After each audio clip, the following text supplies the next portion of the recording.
नमस्कार विद्यार्थी मित्रों, मैं पुनः आपका इस वीडियो में स्वागत करता हूं। आगे बात करने जा रहा है यहाँ पर मोस्ट आईएमपी क्वेश्चन जो बोर्ड में फिक्स आपको पूछे ही जाते हैं।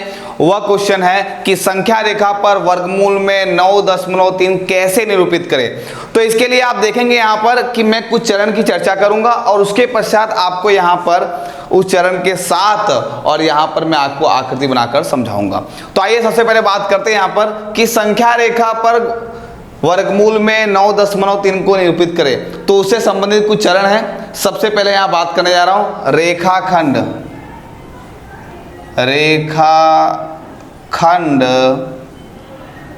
AB बराबर 9.3 इकाई लिया।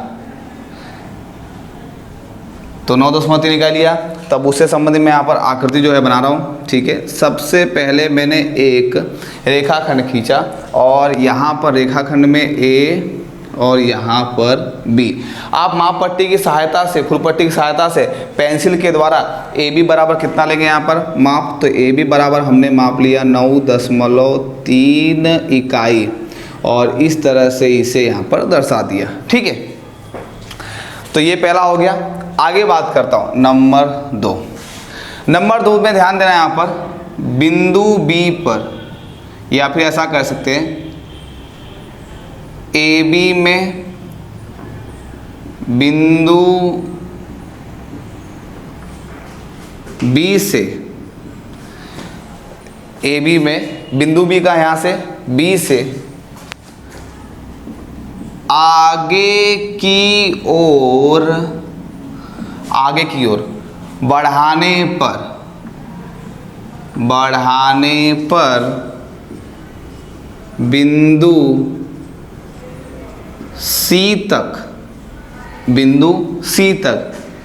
एक इकाई लिया अर्थात BC बराबर 1 इकाई। कितना किया हमने? तो यहाँ पर रेखाखंड AB में बिंदु B से मैं आगे लेकर जा रहा हूँ यहाँ पर C तक, और कितनी इकाई है? 1 इकाई। तो मतलब कहने का मतलब ये है कि माप पट्टी की सहायता से और पेंसिल की सहायता से आप कितना लेंगे यहाँ पर? 1 इकाई। कितना लेंगे यहाँ पर? 1 इकाई। तो AB मतलब कितना है आपका 9.3, और जबकि BC का हमने कितना लिया? 1 इकाई। मतलब कितना बढ़ाया BC को आगे की ओर? तो बिंदु C तक 1 इकाई तक लिया, अर्थात BC बराबर 1 इकाई। नंबर 3, अब क्या करेंगे हम लोग? A और C यानी बिंदु यानी रेखाखंड AC। ठीक है, आप बोल सकते हैं यहाँ पर रेखाखंड AC का मध्य बिंदु। क्या बोला मैंने यहाँ पर? रेखाखंड AC का मध्य बिंदु O प्राप्त करते हैं। अब ये O कैसे प्राप्त होता है? ये हमको O कैसे मिलेगा? यानी AC का मध्य बिंदु मैं यहाँ बीच में मान लूँ ऐसे ही? नहीं, तो आपको ऐसे बीच में नहीं मानना है। आपको मध्य बिंदु कैसे प्राप्त होगा मैं आपको समझाता हूँ। सबसे पहले आपने जो परिकर है यानी लंगड़ा प्रकार है उसकी सहायता से हम मध्य बिंदु प्राप्त करेंगे। तो सबसे पहले लंगड़ा प्रकार की सहायता से यहाँ पर बिंदु A या बिंदु C पे कहीं भी आप क्या करेंगे? अपना जो लोखंड वाला यानी जो नुकीला भाग होता है आप A पर रखिए और इस प्रकार थोड़ा सा तान कर आधे से ज़्यादा, आधे में इतना होगा, आधे से ज़्यादा क्या किया मैंने यहाँ पर? लंगड़ा भाग यहाँ पर रखकर और पेंसिल, ठीक है, आधे ज़्यादा यहाँ पर रखकर एक बार इस तरह घुमाया। ठीक है, चाप, और उसके बाद वही माप सेम टू सेम आपने कहाँ रख दिया? यहाँ पर C पर रख दिया। कहाँ रख दिया? C पर रख दिया, और वही का वही माप कहाँ इस तरह से घुमा दिया। तो यहाँ पर आप देखो दोनों चाप एक दूसरे काट रहे हैं। ठीक है, थोड़ा छोटा ही चाप लेना, ज़्यादा बड़ा मत करना। क्या करा मैंने यहाँ पर सी बता रहा हूँ? AC का मध्य बिंदु प्राप्त करने के लिए बिंदु A पर, ठीक है, लोखंड या नोकीला भाग रखा और आधे से ज़्यादा इतना लिया और इस तरह से एक चाप खींचा। फिर वही का वही माप सेम टू सेम माप आपने क्या किया? बिंदु C पर लिया और इस तरह से जो ये चाप रखा है इस तरह से इसे काट दिया। दोनों चाप एक दूसरे को जो काट रहे हैं, ठीक है, और उस तरह से एक सीधी रेखा हमने यहाँ पर लंबवत की। किसके ऊपर की? AC के ऊपर। तो इसे हम बोलेंगे मध्य बिंदु। क्या बोलेंगे यहाँ पर? जो रेखाखंड AC पर प्राप्त होगा इसे हम मध्य बिंदु बोलेंगे, और इसे क्या नाम दिया मैंने? O नाम दिया। ठीक है, तो यहाँ पर आप देख सकते हैं, तो रेखाखंड AC का मध्य बिंदु क्या प्राप्त हुआ? O हमको प्राप्त हुआ। तो अब आगे देखते हैं यहाँ पे नंबर 4। तो यहाँ पर केंद्र O तथा OC त्रिज्या का माप लेकर,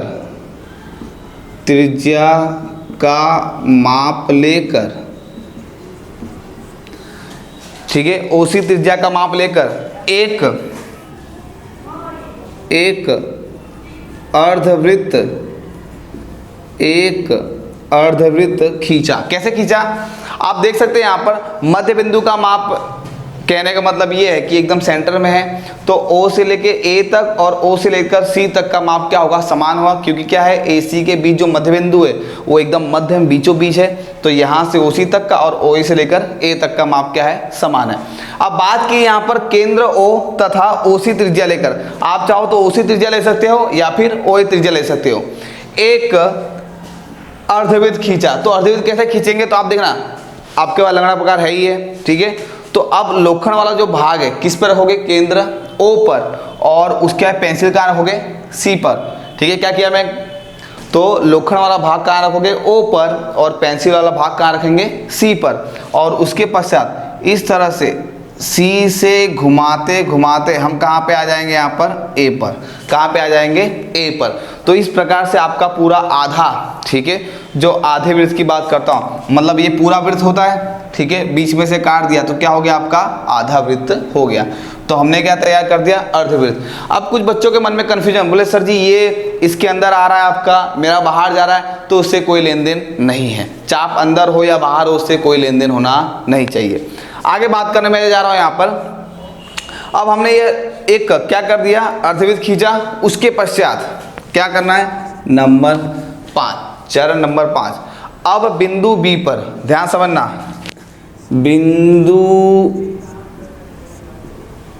B पर एक लंब खींचा, जो अर्धवृत्त को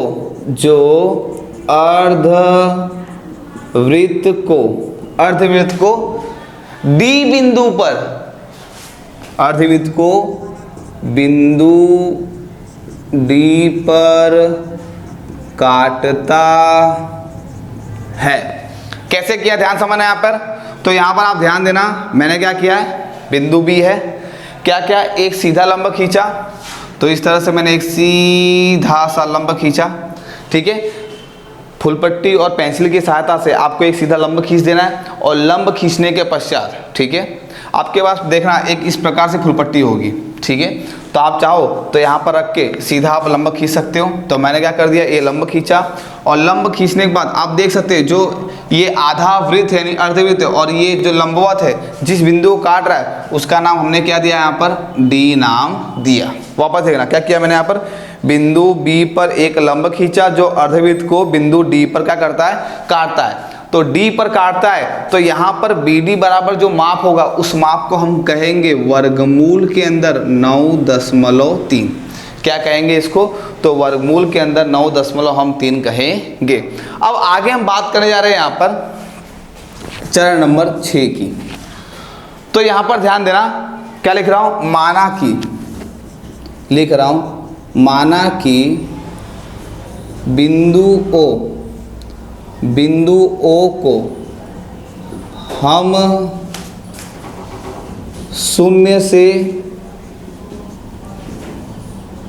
निरूपित करें तो,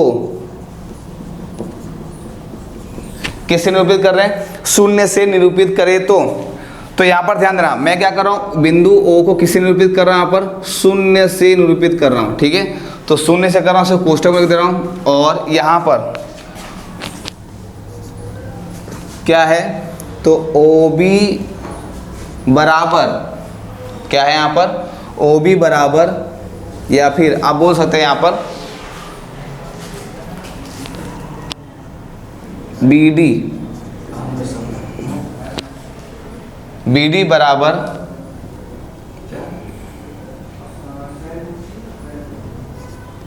OP। क्या कर दिया यहाँ पर, BD बराबर OP। अब बोले बात सर जी BD तो ठीक है, चलो BD हमको दिख भी रहा है, लेकिन ये O तो भी ठीक है, P कहाँ है? सही बात है ना। मैंने क्या बताया यहाँ पर कि माना कि बिंदु O को हम शून्य से निरूपित करते हैं तो BD बराबर OP। बोले सर जी BD तो ठीक है, BD दिख रहा है हमको, ओके, O भी दिख रहा है, P कहाँ है? तो P के लिए मैं आपको यहाँ पर समझाने जा रहा हूँ, ध्यान से समझना।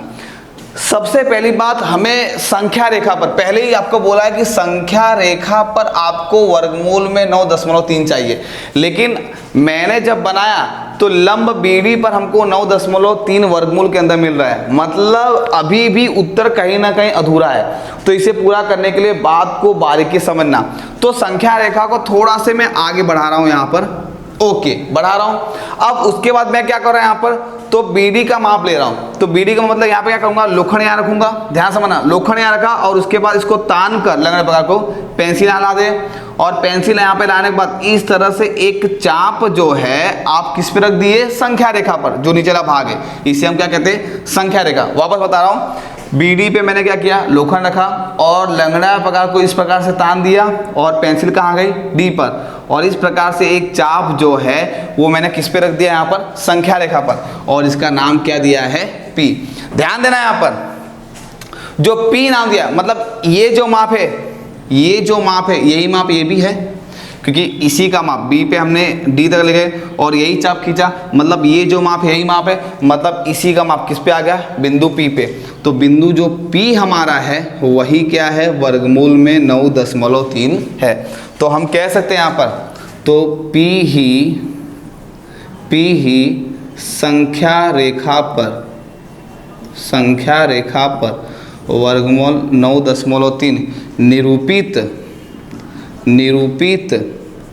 निरूपित करता है। अब बात यहां पर इसको दर्शाने की, माना कि यहां पर लिख देता हूं, काटा बिंदु O को हम शून्य से निरूपित करें तो BD बराबर OP काटा। कैसे, BD कहाँ है, ये रहा BD, ओके सही है। चलो ध्यान समझना, BD, अच्छा क्या बोला आपको, OP काटा, O कहाँ है, ये रहा O और P दिख रहा है, तो यहाँ पर आपका O है, यहाँ पर P है। तो देखो ये एक दूसरे काट रहे हैं, ठीक है।